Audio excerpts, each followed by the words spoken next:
My channel. আমি তোমাদের জন্য যে রেসিপিটা নিয়ে এসেছি সেটি ভীষণই চটজলদি হয়ে যায় আর খুব টেস্টি। আজকে আমি বানাবো ড্রাই আলুর দম। এই আলুর দমটা সম্পূর্ণ নিরামিষভাবে বানাবো।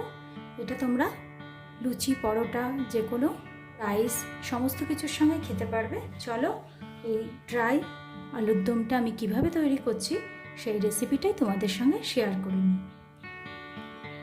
এই আলুর দমটা বানাতে আমি আলু সেদ্ধ করে নিয়েছি। এখানে আমি প্রায় 7-8টা মতো আলু নিয়েছি। আলুটাকে প্রেসার কুকারে সেদ্ধ করে নিয়েছি।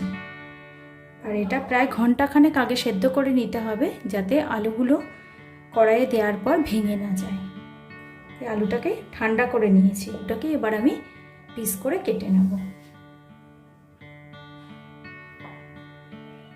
দেখো, যেমনভাবে আমরা আলুর দম কাটি সেরকম পিসে আমি এগুলোর তৈরি করব। আলুগুলোকে তোমরা অবশ্যই খোসা সমেত সেদ্ধ করবে বা মাইক্রো ওভেনেও সেদ্ধ করে নিতে পারো। দেখো, আলুটাকে আমি ছোট ছোট টুকরো করে কেটে নিয়েছি আর বাকি সমস্ত উপকরণগুলো আমি এখানে রেডি করে নিয়েছি।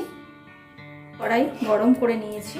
এতে আমি 3 থেকে 4 চামচ মতো তেল দিয়ে দেবো। সেদ্ধ করে এই আলুর দমটা রান্না করছি, তাই এতে খুব বেশি তেলের প্রয়োজন নেই।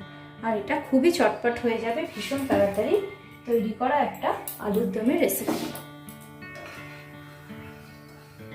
এই আলুর দমটা যেহেতু ড্রাই আলুর দম, আমি এতে কোনো জল ইউজ করব না। তেল বেশ ভালো গরম হয়ে গেছে। এতে আমি দিয়ে দেব কতগুলো গোটা জিরে। এই গোটা জিরের সাথে তোমরা যদি ভালোবাসো বা পছন্দ করো তাহলে 1 চিমটে হিং ফোড়ন দিয়ে দেবে। আমি এখানে হিংটা ইউজ করছি না। এবার গ্যাসের ফ্লেমটা কমিয়ে দেব। দিয়ে দেবো 1 চামচ আদা পেস্ট।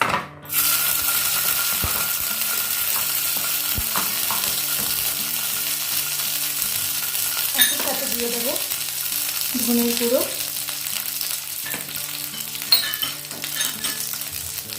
হলুদ গুঁড়ো, পরিমাণ মতো লবণ। আর এই আলুটাতে আমি খুব সামান্য একটু লবণ দিয়ে সেদ্ধ করেছি, যাতে আলুর ভেতরটা নুন ছাড়া মনে না হয়। মশলাগুলো এবার ভালো করে ভেজে নেব। কালারের জন্য দিয়ে দেব 1 চামচ কাশ্মীরি লঙ্কার গুঁড়ো।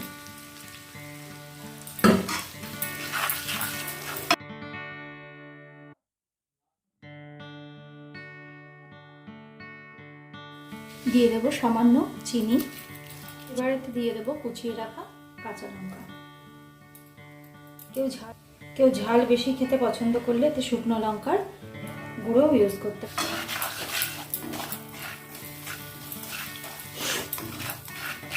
এবার দিয়ে দেব 2 চামচ মতো টমেটো কেচাপ। এটা সম্পূর্ণ নিরামিষ টমেটো কেচাপ। তোমরা বাড়িতে তৈরি করা টমেটো কেচাপও ইউজ করতে পারো। এখন অনেক কোম্পানিরই সম্পূর্ণ নিরামিষ টমেটো কেচাপ পাওয়া যাচ্ছে, সেটাও ব্যবহার করতে পারো। আবার টমেটো পেস্টও দিতে পারো। টমেটো পেস্ট দিলে সেটা খুব ভালো করে কষিয়ে নিতে হবে। আমি আলুগুলোকে দিয়ে দেবো।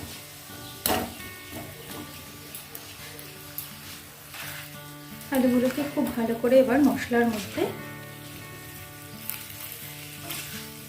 নেড়ে নেড়ে এর ভেতরে সমস্ত মশলার টেস্টটা যাতে ঢুকতে পারে খুব ভালো করে নাড়াচাড়া করতে হবে।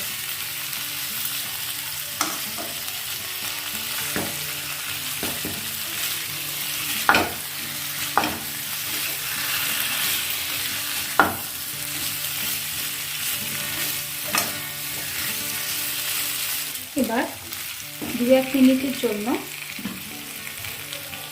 ঢাকা দিয়ে দেব। আলুটা সেদ্ধ করে নিলে এই আলুর দমটা রান্না করতে 10 মিনিটেরও বেশি সময় লাগবে না। দেখো, মিনিট 2-1 হয়ে গেছে। এবার আমি ঢাকনাটা খুলবো। খুব সুন্দর একটা গন্ধ বেরিয়েছে। এখনও আমার কিছু বিশেষ উপকরণ দেওয়া বাকি আছে, তাতেই এত সুন্দর গন্ধ লাগছে। আর তোমরা যদি এতে হিংটা ইউজ করো, যে ভালোবাসো বা যার খাওয়া সম্ভব, অবশ্যই এতে একটু হিং দিয়ে দিও। এবার এতে দেবো জিরে ভাজার গুঁড়ো বা রোস্টেড জিরে, সামান্য গরম মশলার গুঁড়ো, এর থেকে একটু কমও দেওয়া যেতে পারে। আর দেবো কিছু ধনেপাতা কুচি,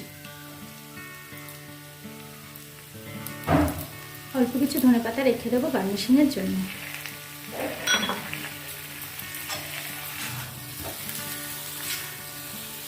তোমরা দেখে নিশ্চয়ই বুঝতে পারছো এটা কতটা টেস্টি লাগবে।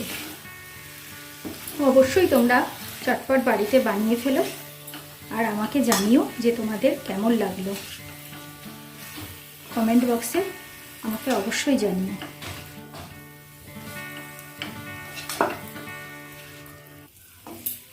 আমার ড্রাই আলুর দম রান্না কমপ্লিট। এবার আমি ঢাকনাটা দিয়ে গ্যাসটা অফ করে দেব। মিনিট 5 বাদে আমি এটা সার্ভ করে দেব। আলুর দম সার্ভ করার জন্য রেডি। ভীষণই লোভনীয় আর ভীষণই টেস্টি। কুচিয়ে রাখা ধনেপাতা দিয়ে আমি এটা গার্নিশ করে দিলাম। আমার এই রেসিপিটা তোমাদের কেমন লাগলো অবশ্যই জানিও। আর আমার চ্যানেলটা ভালো লাগলে লাইক, শেয়ার এবং সাবস্ক্রাইব করো। বেল আইকনটা প্রেস করো অবশ্যই। Thank you friends.